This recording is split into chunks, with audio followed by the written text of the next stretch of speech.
Salut à tous, c'est Pang de la chaîne, bienvenue sur cette vidéo qui aujourd'hui va parler de débuter l'hypnose et répondre à des questionnements qui peuvent vraiment se poser quand on débute la découverte de ce qu'est une transe, la découverte de ce qu'est l'hypnose, entre ce qu'on imagine et ce à quoi ça peut ressembler. La plupart du temps, quand on est dans une démarche d'apprentissage de l'hypnose, on a l'impression que pour qu'il y ait hypnose, c'est-à-dire une transe qui entraîne une réponse à des suggestions, il doit y avoir nécessairement des réponses idéomotrices. En somme, qu'il y ait une forme de dissociation qui crée des mouvements dans le corps, et donc que ce n'est pas fait de façon volontaire, consciente, mais plutôt faite par une autre facette de nous qui va faire agir le corps. C'est intéressant parce que justement, en ce moment, je suis en séminaire, vu que j'ai des nouveaux apprenants qui en plus ont fait de l'hypnose de rue, ils ont justement ce questionnement sur mais c'est quoi l'hypnose exactement. Je vois qu'il y a des phénomènes, je vois qu'il y en a qui partent vite dans des phénomènes et d'autres pas du tout. Et quand eux ils le vivent, ils s'attendent à vivre le même phénomène que ce qu'ils font vivre dans la rue. Je pense que ça vous est arrivé à beaucoup d'entre vous quand vous avez déjà fait de l'hypnose de rue. Donc après, il y a une espèce d'ambivalence à se dire, mais comment ça se fait que eux, on a l'impression qu'ils sont vraiment déconnectés, et que moi, je vais réussir à vivre des phénomènes, mais j'ai l'impression que c'est moi qui le fais. Et l'élément clé, c'est l'élément de dissociation.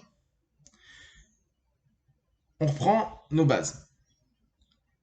L'hypnose, donc, c'est une discipline qui exploite la transe. La transe, c'est quoi? C'est une communication entre le conscient et le subconscient en diminuant le facteur de jugement.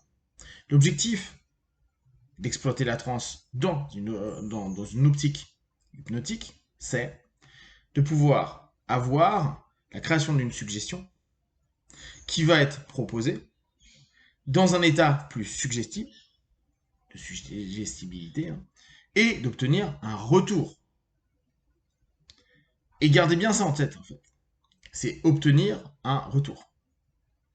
En gros, c'est une forme d'ordre, direct ou indirect. En tout cas, je veux une réponse. Souvent, on parle d'hypnose éveillée, waking hypnosis, et on dit, par exemple, bonjour monsieur, comment allez-vous, blabla, voulez vous asseoir?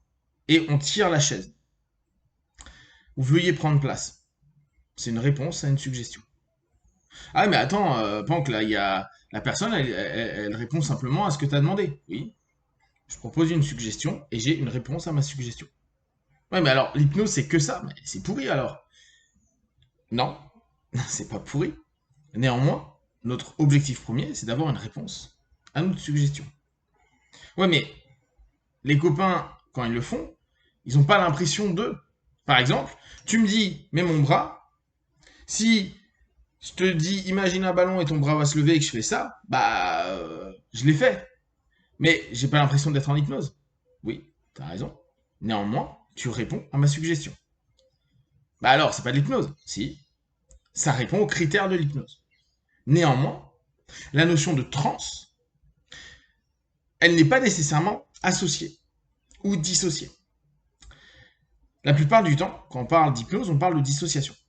Et ce qui fait que le phénomène, la phénoménologie à un moment donné, de la catalepsie de bras ou n'importe quel autre phénomène dans des pré-tests ou dans des jeux, est intéressant, c'est que souvent, la personne qui est là, quand tu veux lui dire il y a des ballons, ta main elle se lève, tu peux très bien la lever directement. Moi, en tant qu'hypnotiste, ça me va complètement. Ça veut dire que la personne suit mes suggestions. Et donc, elle met en forme ce que je lui ai proposé. Et c'est vraiment l'idée. C'est, j'ai envie d'arrêter de fumer. Si ma suggestion en lui disant juste arrête de fumer, bah le gars il se dit bon bah voilà, on m'a dit d'arrêter de fumer, j'arrête de fumer et il arrête de fumer, bah il arrêtera de fumer. Mais bon, on va dire ouais mais comment tu sais que ça a fonctionné? Bah comment tu sais, je le sais pas. Mais factuellement, il a répondu à ma suggestion. Mon idée est d'avoir un état qui fait accepter une suggestion. Souvenez-vous, hein, euh, l'idée à un moment d'Aaron Brown quand il crée un tueur, c'est que au moment où il y a la suggestion, je te donne l'arme, il prenne l'arme et il tire. Ce que Darren Brown bosse, c'est surtout la dissociation. Que tu te souviennes pas que tu as tiré, pour pas que tu te fasses choper si t'es un agent double. Donc, on peut avoir des réponses à des suggestions sans que ce soit avec des dissociations importantes.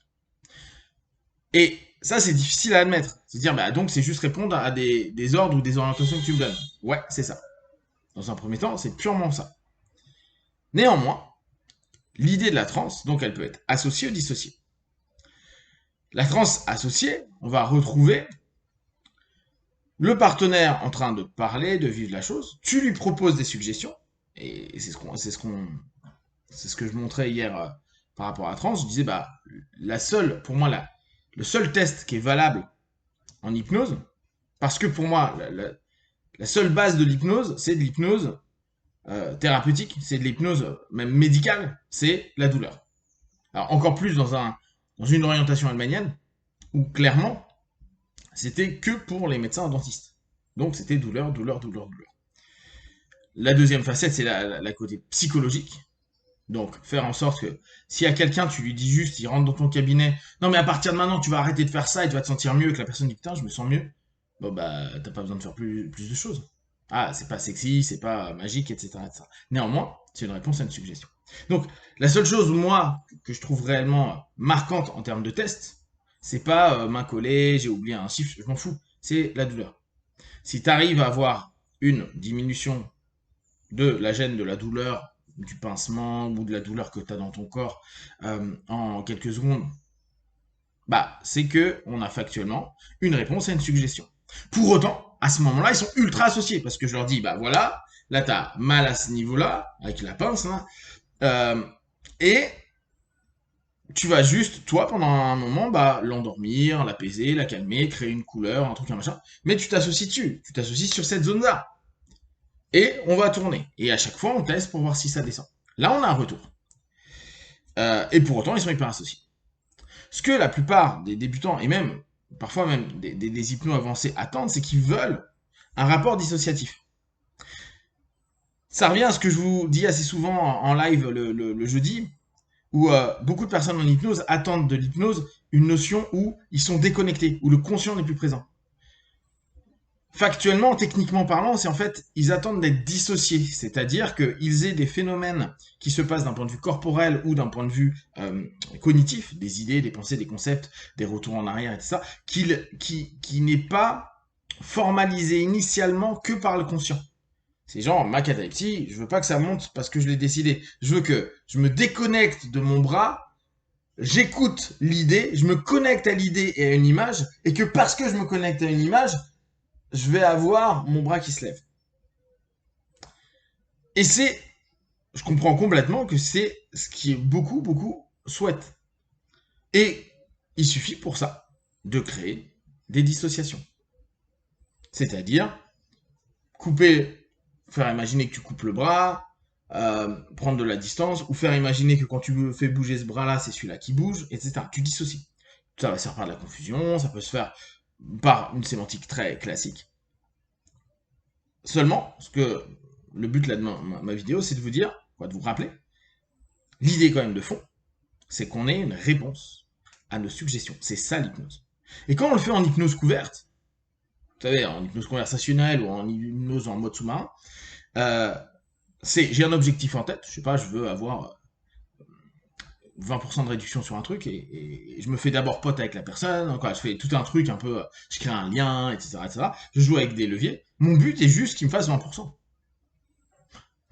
Il me le fasse parce qu'il m'aime bien, parce qu'il rationalise qu'il m'aime bien, ou parce que je l'ai confusionné, qu'il en a marre, ou que je le sature, ou que je l'énerve, ou qu'il veut que je me barre, je m'en fous. Mon but est d'obtenir un résultat à ma suggestion, mon ordre, n'oubliez pas, hein, en PNL, on appelle ça un ordre imbriqué. Une commande imbriquée. C'est une commande. La suggestion, c'est une commande. Si je peux le faire sans que ce soit imbriqué, ah oui, effectivement, si je mets un couteau sous la gorge, peut-être que j'aurais mis moins 20%, mais j'aurai peut-être des problèmes. Moi, ce que je veux, c'est une résultante à la suggestion que je souhaite. À court, moyen, long terme, et après, la transe, ça peut nous aider davantage. Voilà, si vous avez des questions, des remarques sur ce sujet, n'hésitez pas à partager sur Facebook, YouTube. Je répondrai le plus rapidement possible. Comme d'habitude, de tout ce que je propose, ne prenez que ce qui est bon juste pour vous tester, observer, analyser et conclure. Big one, ciao.